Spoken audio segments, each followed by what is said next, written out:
So, alright guys, we gotta get this one right. On three, we're gonna say welcome back to Extraordinary Thoughts Flowing in Mind.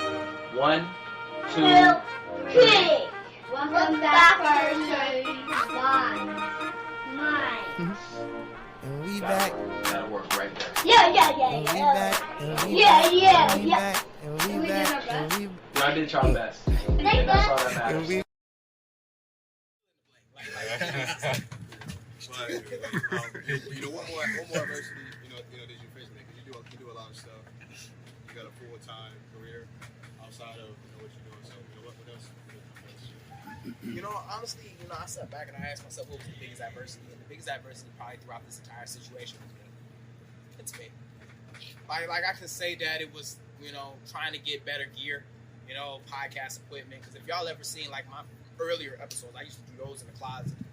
I mean, my first episode with y'all was done in my kitchen. You know what I mean? So I can say that it was the gear. I can say that it was learning how to fine-tune my words. I can say a lot of things, but it was really me. And that's really what I wanted everybody to understand, that a lot of times, like, your biggest adversity is you. You the one that's going to talk yourself out of it. You the one that's going to say that you're not good enough.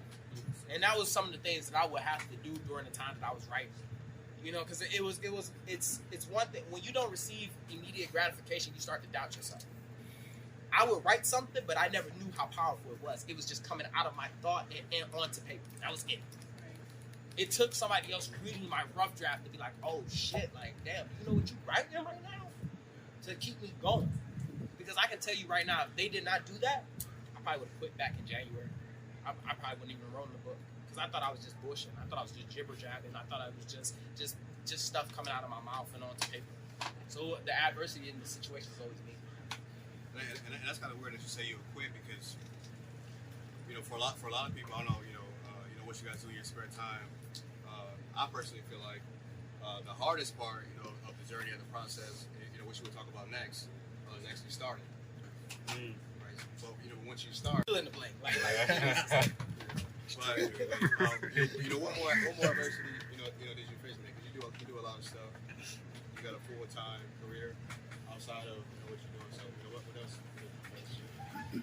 Honestly, I sat back and I asked myself what was the biggest adversity, and the biggest adversity probably throughout this entire situation was me. It's me. Like I can say that it was, trying to get better gear, podcast equipment. Because if y'all ever seen like my earlier episodes, I used to do those in the closet. I mean, my first episode with y'all was done in my kitchen. You know what I mean? So I can say that it was the gear. I can say that it was learning how to fine-tune my words. I can say a lot of things, but it was really me. And that's really what I wanted everybody to understand, that a lot of times, like, your biggest adversity is you. You the one that's going to talk yourself out of it. You the one that's going to say that you're not good enough. And that was some of the things that I would have to do during the time that I was writing. Because it's one thing when you don't receive immediate gratification, you start to doubt yourself. I would write something, but I never knew how powerful it was. It was just coming out of my thought and onto paper. That was it. It took somebody else reading my rough draft to be like, "Oh shit! Like, damn, you know what you writing right now?" To keep me going. Because I can tell you right now, if they did not do that, I probably would have quit back in January. I probably wouldn't even wrote the book. Because I thought I was just bullshitting. I thought I was just jibber jabbing. I thought I was just stuff coming out of my mouth and onto paper. So the adversity in the situation is always me. And that's kind of weird that you say you would quit because, for a lot of people, I don't know, what you guys do in your spare time. I personally feel like the hardest part, of the journey and the process, what you would talk about next, is actually starting. Right. So once you start, it makes it that much harder to quit. So as you're doing, everything you're doing, the podcast never stopped, right? UA, right? So what was that process like, with in balancing everything? Being able to continue to keep going while the podcast was still going I felt like I was obligated. You know what I mean? Like, and I don't want to say obligated, like something's forcing me to be able to do the podcast. But in the very beginning of the podcast was dedicated to helping me become the better version of myself. And after a while, people started really like fucking with the podcast. People were like looking forward to each episode. People were like, now people are actually enjoying the Unfuck Yourself Fridays. Yes. And I felt like I couldn't stop there. I couldn't just stop with the podcast. So what a lot of people didn't know is that while I was still doing the podcast, while I was still doing my speaking gigs, I would wake up in the middle of the night, around like 12 to 4 o'clock in the morning. Those were the times where I was writing my book. And that's what it was like, either right before I had dropped the episode, so right after I got done editing and publishing the episode, I would turn around and start writing the book. And it kind of helped because it was like, and this is the thing, is that a lot of times we get overloaded and we say to ourselves like, hey, I want to take a step back. But just like what I said, things happen on purpose and they serve a purpose. And the thing is that my podcast was feeding chapters to my book because I was still evolving. I was still evolving as is. So with each chapter, I was able to articulate differently because I had just talked about it. I had just felt that moment. I had just lived that moment. So that was one thing. And another reason why I didn't want to tell nobody what was going on in the podcast is because don't you hate when somebody like says like something's going to happen, but then it don't happen? I done came a long way. I ain't my father. So I was like, I ain't about to start doing that. So I tried to keep it like to myself until it was actually found out. It's out. We got it. My idea of leaving the body of work, right? Is you kind of get immortalized, forever, right? So you're here on this earth, way beyond. This is not even the beginning of your legacy, right? But you also talk about ideas that lay in the graveyard, right, with their owners. Right? So let's expound on that. Let's dig deeper in that. Just like I mentioned earlier during the book reading, this was just an idea. Before it took physical form, it was just an idea. And I tried to kill it so many times. I can say that this was by far one of the most resilient things ever. And I tried to kill it. I really did. I would say things like, well, I don't need to be a published author. So-and-so dropped their book 5 years after they were already started. I used to say things like, well, you know what? Honestly, I'm not really a book writer. I'm more of a speaker. People can actually, what's the purpose of writing things when we got podcasts now? And I would talk myself out of them. This kept going to the hospital, but it would never go to the morgue. And I hope a lot of people understood exactly what I just said. I would send this idea to the hospital, but I would never try to send it. It never made it to the morgue. I would injure it. I would try, but it wouldn't. And I tell people that, like, your best place, the richest place in the world is in the graveyard. Somebody had created the iPhone before Steve Jobs did, but they just never pursued it. Amazon was thought of 100 times over, but nobody pursued it. I mean, shoot, look at where we're at right now. Things have been thought of. How many of y'all have ever encountered somebody that just knew exactly what they wanted to do, but they just never pursued it? Hell, some of us have ideas that we just never pursued it. And that's where exactly this book was on its way to. So if I can tell you anything, one of the richest places, it's always going to be the world. It's always going to be filled with passions, dreams, and aspirations that just never were fulfilled. And I'm just happy this one was able to survive.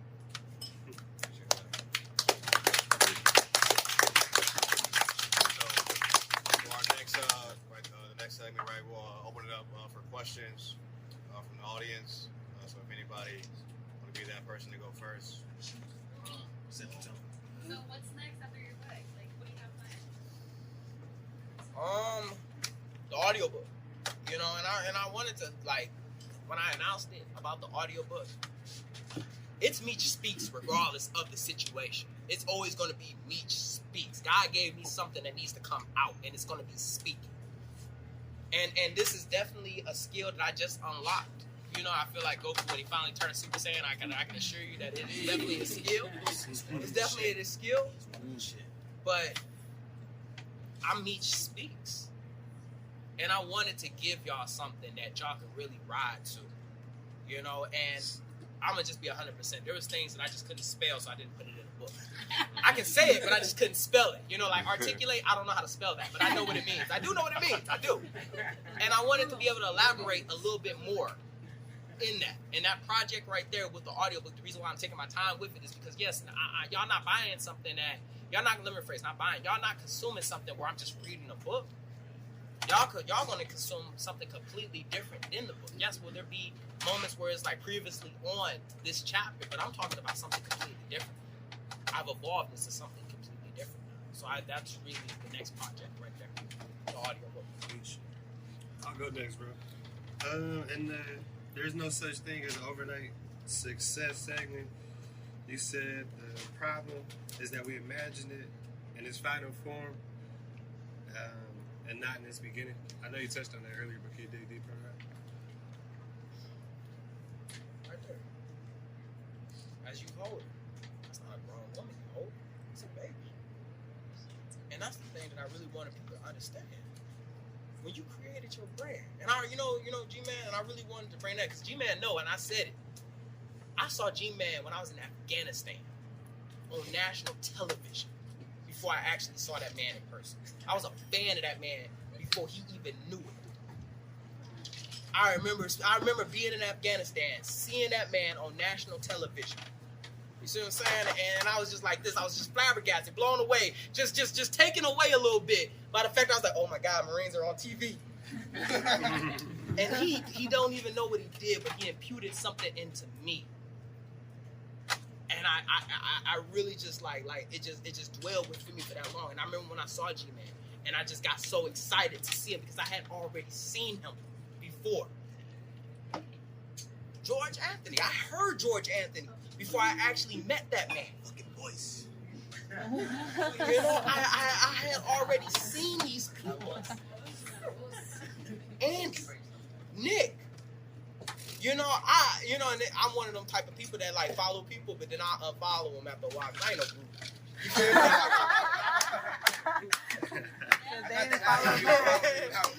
I'm notorious for unfollowing. I'll unfollow after every quarter. But I knew them. So when I saw Andy in person, I was once again taken away. Because they had taken something that they created and they just moved with it. And that's one thing that a lot of us don't understand.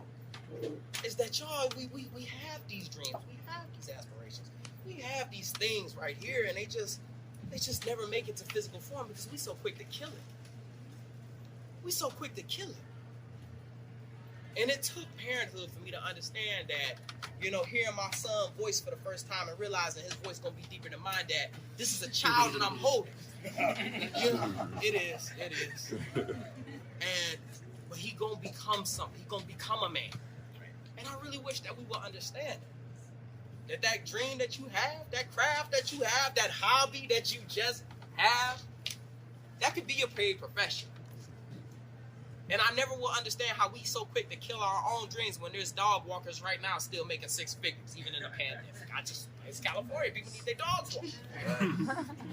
It's the truth. And that's one thing that I really wanted to just add in there is that you're not in your final form. I remember, and I'm a big nerd. I may look like a hooper and athletic, but I have no athletic ability. I just look like it. And I remember watching anime and Dragon Ball Z, and Frieza said it the best. He said, I'm not in my final form. I'm not even in my final form yet. He tearing everybody up throughout the episode. He not even in his final form yet. So exciting. And then we don't even give ourselves that much credit. You're not even in your final form yet. You so happy about the success that you have right now, but you don't even realize that you about to get more. You had an all-you-can-eat buffet, and you're trying to tuck your fork away, but there's more to come. You're not even in your final form, and that's really what I wanted to gain from that. Like, I really wanted people to gain from that when they read it. I have another one. So, low-key, I don't know if I want to ask this question, but we're here now. Too late. It's already late. I'm not sure if this is going to open up a door to, like, a whole different conversation, but are you satisfied with your book? No. I lie and I try to say that I'm just digesting it, but I'm just not happy. And the reason why I'm not happy, with this, and I know that it's really good. I know it's good. It came from me. But I've never visualized myself as an author. I never visualized myself as a podcaster. I started and I wanted to be like Inky John. Sorry, bro. I started and I wanted to be like Les Brown, Inky Johnson. And I didn't know who Eric Thomas was until somebody told me that I could speak. So the goal was always to end up on stage in front of the masses and just allow my voice to paint the picture in a room. And each day that I do something, I just always just feel like it's just a step towards what my final form is.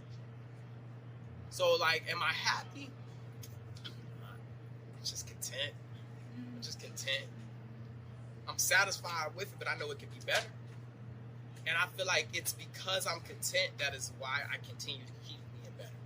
Because it's like being at Red Lobster and you just eating those cheesy biscuits. They good, but you ain't supposed to keep eating them. You got a whole full meal, and that's one thing that I don't want to allow myself to do is just get fat off my appetizers. You know, and just like allow it to just continue to keep getting better. So I'm not happy. Okay. You say your vision keeps getting larger. Just keep. What did I mean when I said my vision keeps getting larger? G-Man was brought it up. Lamont was going around and he said like I should have brought out non-disclosures. You would have asked me a year ago, I didn't know what that was. Like, non-disclosure? What are we doing? What are we doing in here, guys? What are we about to do? But that's the thing that a lot of us don't realize is that imagine being in a house and you just keep clearing it out. Keep clearing it out, adding more space. It's gotta get bigger. But the thing is that as it gets bigger, you gotta be prepared to be able to fill up each room. You're not in your final form, but the thing is that as you get older, as you get bigger, you're gonna have to buy more shoes, you're gonna have to buy more clothes, and that's the thing is that as your dream and visions get bigger, you're gonna have to start making those adjustments to fit that position. A lot of people, they have the potential to make it to their next step. They just don't have the capacity to be able to make it to their next step. Those franchises that we see, that's because they were prepared to make it to that next step. They realized the vision was getting bigger, so they adjusted to the vision that was getting bigger. They didn't starve the vision. That's what it is. We starve our own goals because we're not ready to make that next step to it. And that's the thing is that I've been starving all my life. And one thing that's not about to be going malnourished is my goals and dreams. So I have to make it to the next step. I have to. Thank you. I think you hit the nail on the head. Like, because we've talked about this outside of this, is the difference between hungry and starving. Like, you could go hungry. So to follow up with satisfaction, like to follow up with fulfillment, that means you would stop. That means you're satiated. Like, that means you've eaten until you're full. And you just said it. You hit the nail on the head, right? You said you're starving. And you will continue to starve. Because that makes us strive for more. You know what I'm saying? So, I don't know, anybody, your glass is probably empty. I came late. You know what I'm saying? Cheers. Cheers. Congratulations. One of the reasons excuse me, I fuck with you is because you like to talk shit. Yeah. I love to talk shit. I saw a video that you posted, and you're like, some of you are going to be real uncomfortable around me. Right? I remember that video. I was like, that's that shit right there. This is why I fuck with you. Yeah. And we met on that trip. We met face to face for the first time, driving up to LA to go to that little SWAT, whatever video that we did. Coming to a telemovie near you. Hey, keep on out for that. Okay. We really is. Okay. I broke the people's dummy gun and all this other shit. Got my back. He's like, I broke it. You know what I mean? But at the end of the day, you're falling in love with the process. So my question to you is this. What do you recommend to somebody who's trying to go to that next level? What do you recommend to somebody who's trying to take that next step? Whether it's writing a book, whether it's starting a podcast, whether it's whatever, right? What is your advice, right? I don't know how many Marines are on deck. What's for the next rank? What does the next billet look like? What does the next whatever look like? What do you recommend to them in terms of what is the next step to take to remain starving? Right? I would say that there's two types of people in this world. There's a quitter and a procrastinator. And you always see it in a race. You start, things happen, life happens. You know, that adversity happens, it gets to the best of us. And we'll quit. And we chastise the quitter, we punish the quitter, we talk about the quitter. But we don't forget about the procrastinator. And everybody in this room has seen the procrastinator before.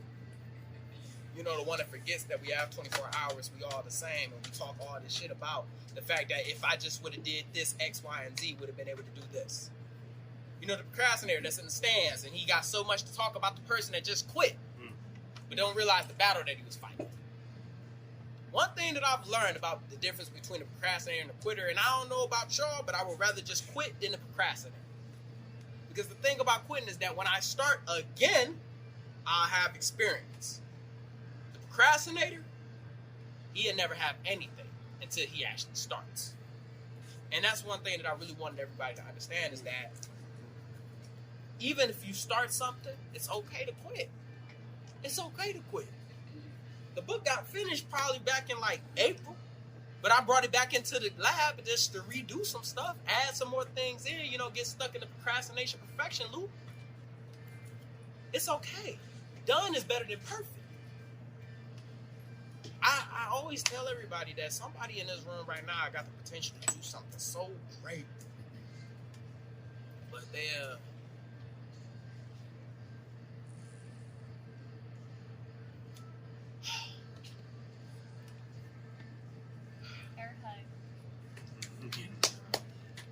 give me a second, just allowing that to just marinate. I say that because, and I'm just gonna go off top. When I was 8 years old, my grandmother pulled me off to the side and she said, "Meech, what do you want to be when you grow up?" I said, I want to be a comedian. I'm funny, I'm charismatic. Y'all hear me? And she looked me dead in my face and said that I would be a joke for the rest of my life. And in that moment right there, boom, I killed that dream. A week later, she would come back up to me and she would say, "Demetrius, what do you want to be when you grow up?" Well, obviously, a comedian is out of the, it's out of the thing. I love cooking. And I can see myself opening up my own restaurant. And right then and there, she said that, restaurants don't make a lot of money. By the time I made it in high school, I had no aspirations of what I wanted to be in life. None. And I remember my sister coming up to me and she cut it straight to me. She said, "You're not going to college, right?" And I was like, "How did you know?" Because by my senior year, I didn't talk about college. I didn't bring it up. While everybody else was getting those, letters of whether or not they was either getting accepted or not, I was not worried about that situation. I had no aspirations. I was expecting myself to go off to prison. I was getting ready for it. I was really prepared for it. I was already in those trenches, so it was either or. It was eventually going to happen. Either I would work at Chrysler, get a janitorial job, or I would just be in the system, just like a statistic that I was supposed to be. I remember this day just like it was yesterday, and it'll never leave me again. We had to take the SATs, and they called all the seniors in my class, and I remember being in. And I remember when they didn't call my name. My name wasn't the only one that got called. It was like 4 other people that got called too. They weren't able to take the SATs. And for those who don't know, the SATs is a real big thing if you want to go off to college. But because I'm not going to college, that don't matter to me. Let me hurry up and call my mama before she get a mile away so she can come and pick me up. And I remember seeing people cry, talking about their futures and stuff like that. But mine was already killed. She was already dead. So when I sit here with this book, this podcast, and these aspirations for something so much more, and I hear that question of what are you supposed to be?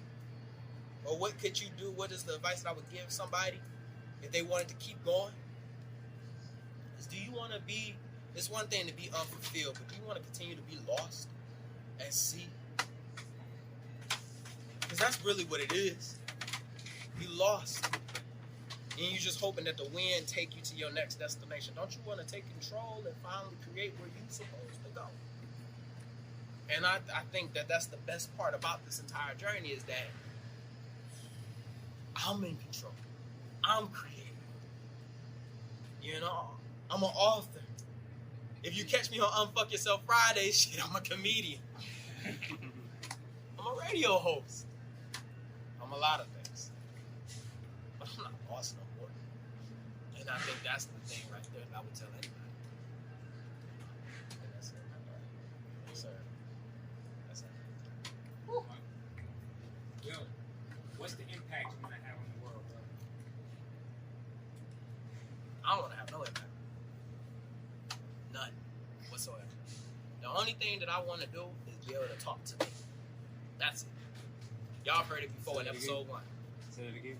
I don't want to have an impact. I just want to talk to me. Demetrius Thigpen, at 8 years old, when his dad sat there and told him that you're going to be the man in the house, I really just want to talk to that kid and tell him that you actually can be the man in the house. You're going to be able to get there. Demetrius Thigpen, when he was working at Myers pushing carts, and he had to use his check to buy groceries because it was just hot dogs in the refrigerator. I wanted to tell that man that, you can actually do this. Corporal Thigpen, as he watched everybody get promoted and he was getting frustrated, although he was definitely a lot better than a lot of people. And I don't say that out of just pride. I really just say that out of facts. I want to talk to me. Everybody just hears and I really want everybody to understand is that a lot of people are just hearing the conversation that I'm having with myself. That's it. It's not, I want to talk to you. It's not, I want to talk to you. It's not, I don't want to change the world. I really just wish that I could have been the person that I needed the most. I wish I could have been the father. Give me a minute as I shut down because I'm about to cry. I want to be the father that I needed the most. The man that I needed the most. I want to be able to tell myself that it's okay to express some form of emotion instead of happiness and anger. That you are allowed to be able to explore your full spectrum of emotions, young man.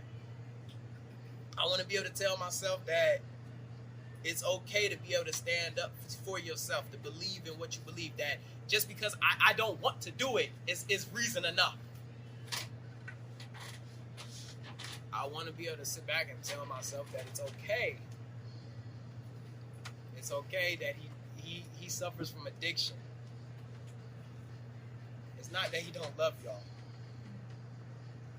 You're not weak because you're not weak.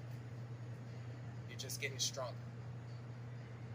So if I can do anything, I just want to talk to myself. That's it. That's it.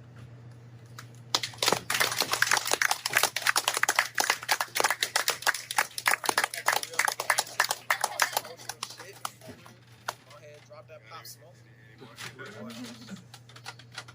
Do we have any more questions? Me. Is there anything you learned about yourself when writing this book? Anything new you discovered about yourself? I'm smart. I'm not afraid. Not that I'm I'm not dumb. But I'm articulate. And that's one thing that a lot of us don't realize is that we are actually capable of so much more. We don't explore that. So being able to become an author is just like unlocking a new piece of it.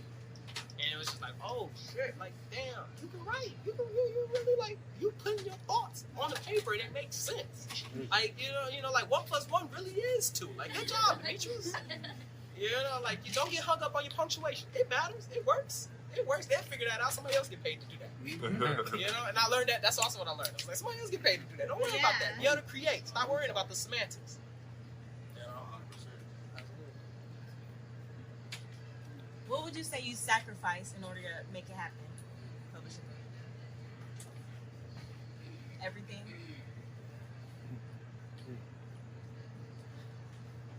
I mean, y'all hear about that in the next book, but yeah. It's everything. I mean, yeah, it's everything. It's everything. Everything just to be here. What are people actually teaching you about the legality of everything? I'm gonna stop real quick. What is legality? Legality. Like the legal aspect of Legality. let's say owning a business or being an entrepreneur. Nothing. Nobody's teaching anybody this. No, and that's it right there. Is that, growing up I wasn't taught to own my own business. I didn't know I was going to be an entrepreneur. Andy and them is the first black entrepreneurs I ever seen. Like seen and actually talked to and had a conversation with. G-Man was the first Marine I ever saw on TV. And I get past, and I'm not talking about like the recruiting pictures. The first Marine. Because in my mind, them recruit like what they show, them probably actors. I don't know. They probably actors. I don't know. But I knew by the way that they spoke that they were. I knew that they were. And I feel like just right there, as we grow up, they don't let so what are you going to teach to these people that you can do it. Like, let them know the legality aspect of everything, what they can and cannot do as far as what you're teaching. I just met you, and I haven't read your book, which I will buy it. But what are you teaching outside of that? And I said right there, it's like in the next project. Stay tuned to the next project, and I promise you I will educate everybody on what it is and what you can be and how you're supposed to be. Exactly that. And the insides and outsides. Because as I learned it right there, I wanted to share it. And one thing that holds a lot of us back is that's some scary stuff. You know, not even knowing what is an LLC, what is an S corp. You know, just the basics. To you know, what should I even be googling? You know, who should I be talking to? I mean, I reach out to people all the time. If they ask me a question, I'll send you the link exactly to where I did it from. You know, what you want to do? You want to do LegalZoom? You want to do ink file? You know, you got partners? You got what's good. There's nobody to help our community. You know, openly. And even when people ask, there's a lot of people who withhold information, right? You know, if I did it and you want to do it, I'm gonna tell you exactly how I did it. But before social media, a lot of people will withhold information just because they think of it as if he start his, then I'm gonna lose $1, which is not the case. I think that's the biggest thing that drops people back is, you know, where do I even start? You know, what should I even be looking for? A lot of people apply for credit cards. The same information you put in to apply for a credit card is the same information you put in to apply for an LLC. But who told you that? You have to go research. Somebody has to reach out to you. You know what I'm saying? There's got to be some type of mentorship. You know, something that goes on in that aspect. So, you know, that's that. So I got 2 more questions. If anybody else has any questions, it starts with you. I have a question. How many times did you hear no about your book before you heard yes? How did you feel when you heard that yes? I've been getting told. I was getting told. The first no's were always at my shop. We eat our own. Anything outside of the mission, we're gonna eat each other for it. Yeah. And that was the immediate thing that happened. Like it was like, you're worried about your book, you're worried about this, you're worried about that. It took somebody, it's so crazy that it actually took somebody outside of my own race, outside of my own culture, that be able to just sit there and just say like, yo, like this, like reading my rough draft, it was like, yo, do you know what you just wrote? Do you know what you just wrote? And I was sitting back and I was blown away by what they just said to me. I was like, what? Because it was within my own culture in the military. Within my own culture being black. It was actually some like small Hispanic woman and she sat there and read it named Gia, the love doctor. I don't know what the hell, why she called herself that, and she was like, Meech, do you know exactly what you just wrote right here? And that was the first yes. Everybody else had said no. And when I finally heard that, I told her, I was like, yo, can you send me that recording? Because I just really need to just hear that over and over again of being told yes. Because I've always been told no. I was an underdog. I've been in second place, third place. Rarely am I in first. So when somebody finally put me in first, it was just like, do you believe that? Like, for real? And I was like, just stop lying. And she's like, it's like, I'm getting paid. I don't need to lie. Mm-hmm. And that was the big thing right there. Any more? I can get that last question? Yes. All right. So, for those of you guys who don't know me, I'm representing the Veterans Employment Committee in San Diego. My name is Josh. My mission is just for more veterans in active duty to start businesses and to chase their dreams. So, in my opinion, I think that education, the military, and technology are the great equalizers of society. It doesn't matter what color you are, no matter anything. Like, those are the things that we learn in the military or through school or through starting businesses is that we can make our own way, especially here in the U.S. So, just what message would you like to put out there to those who are thinking about starting a business or who are thinking about doing something? Like, what would be, to sum it all up, like your message to them? Because obviously you had the balls to do what you're doing, which not a lot of people do, and you you see that you have support here in San Diego and across the whole active duty military community, like what's the number one thing you want people to hear? Ain't you tired of being told what to do? That's, I mean, 100%. Ain't you getting tired of being told what to do, when to do it, how to do it? Blamed on something that you did not do, but it was somebody else that did it? I feel like Suge Knight, like run your own business.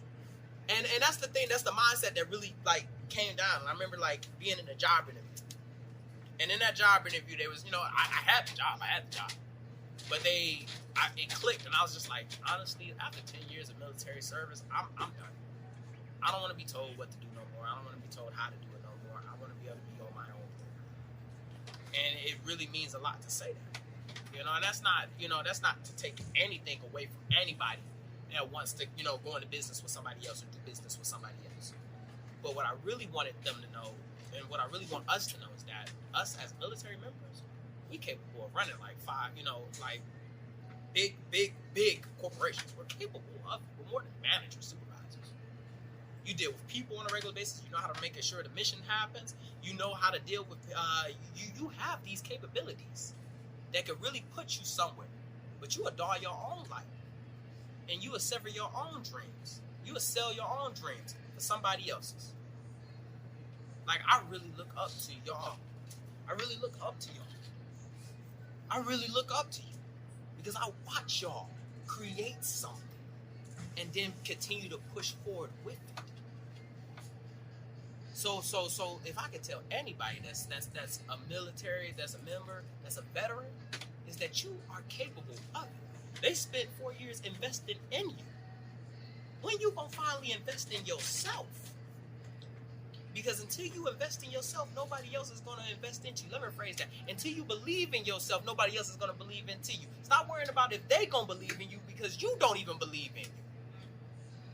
And that's the big thing that I would tell any military member. That you gotta believe in you, because you got the skills, you got the capabilities. Just do it. Mind if I cap you off of that? Yes. Look, this ain't about me, and I just want y'all to understand something. Who here served in the military? Raise your hands. Who here has had a 9 to 5 that told you when you need to be somewhere and what time you need to be somewhere? All of us, right? Bro, one thing that I know that pisses me off about myself is if the Marine Corps asks me to be up at 3 o'clock in the morning, my ass gonna be up at 3 o'clock in the morning where they ask me to be. But the moment I ask myself to be up at 3 o'clock so I can make sure I get those extra hours in the day to put that work in for the dreams that I want, I'm real quick to hit the snooze button. Why does what the Marine Corps want matter more to me than what I want? And that's what he's hitting on right there. Is you should be putting more effort and honesty into your dreams than you should be in what everybody else is asking of you. And the moment you start doing that is the moment that you spread your wings and you fucking fly. That's deep, bro.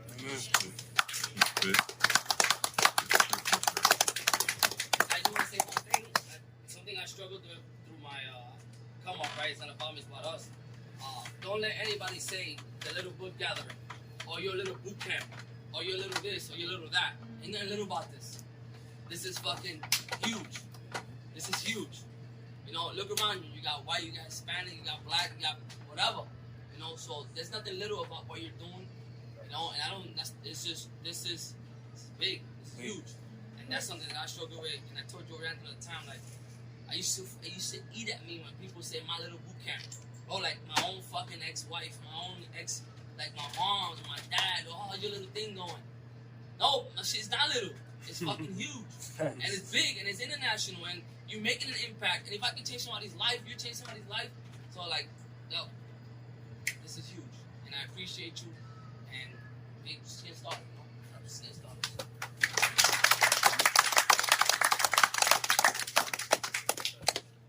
Earlier you said you were a nerd, right? My son, I'm all about sports, my man. Yeah. And my son, he's all about robotics, engineering, and he is a space where he's the only person at the center. He goes to engineering camp. If your parents would have talked to you when you were a nerd, like you said,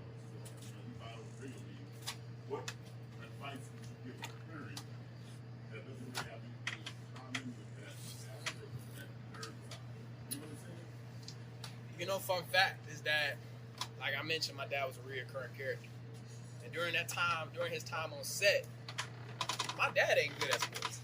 This is a genetic problem. This ain't like I ain't just wake up and wasn't good at sports. No, this come from a lot. Thin fins are a long line of genes that just ain't just good at doing anything athletic. And he was the one that actually introduced it to me. And he was the one that actually like really like those were my memories that kept me going. Like as far as like, you know, like the anime, the nerd stuff.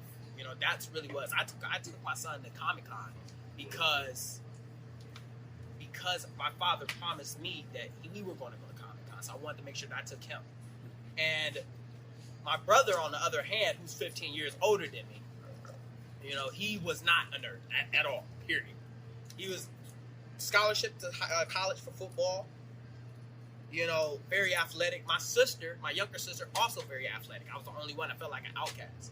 But one thing that they always did was they made me feel like as if I was still welcome.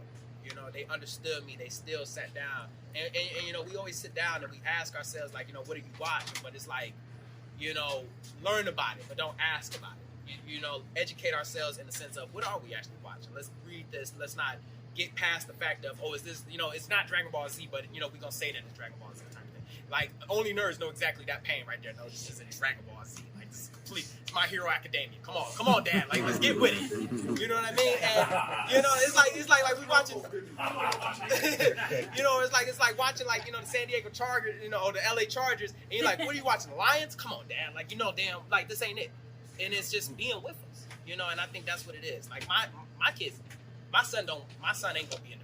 I can see it in his eyes. He already having girl problems. He only 5.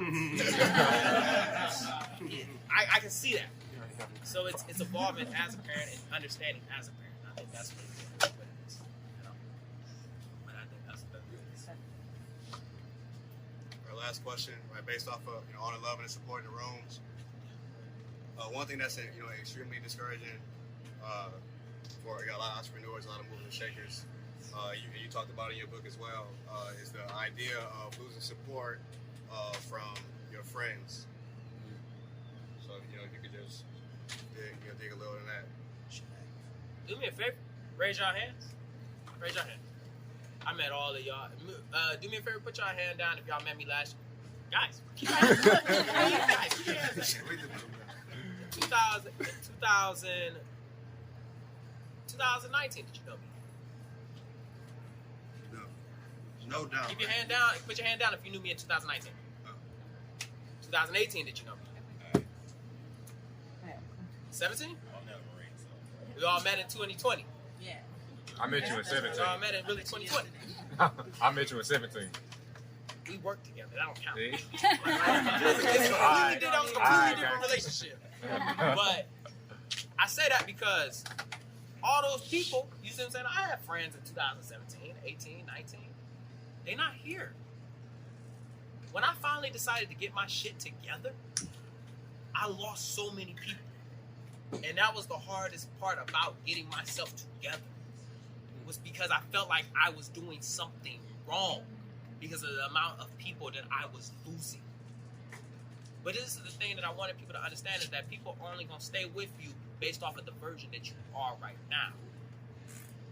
In fact, I'll break it down like this. Netflix and Hulu. When Netflix first came out, Netflix was only, I'll say, about $4, $8.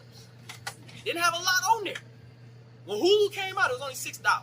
But as soon as they got their stuff together and started really putting some stuff on there, the price went up. And that's exactly what it was. As soon as I realized that I needed to get my stuff together, you know, not hang out with the same guys that I'm having the same issues at work with, and we get drunk and just have the exact same conversation that we would at work with, you know, or hang out with the same people that I'm always doing the exact same thing with. We just lost together.